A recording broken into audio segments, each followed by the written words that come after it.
Sa puntong ito, alamin natin ang lagay ng trapiko sa EDSA Balintawak ngayong huling araw ng pasok bago ang long weekend. Yan ang ulat ni Sujin Kim live. Sujin? Alan, nandito kami ngayon sa EDSA Balintawak kung saan tuloy-tuloy pa rin naman ang daloy ng trapiko.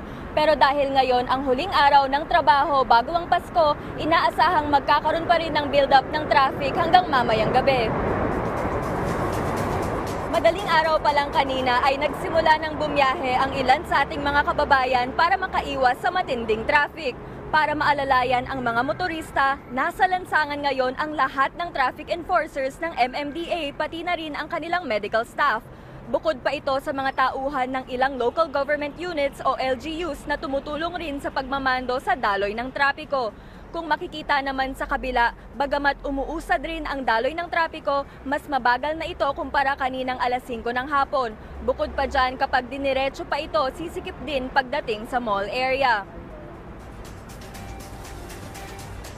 Paalala na lang ulit sa mga nagmamaneho, mag-ingat at ugaliing laging i-check ang kalagayan ng sasakyan pati na rin ng sarili para matiyak ang roadworthiness at fitness to drive. At yan ang latest mula dito sa EDSA Balintawak. Balik sa inyo, Alan.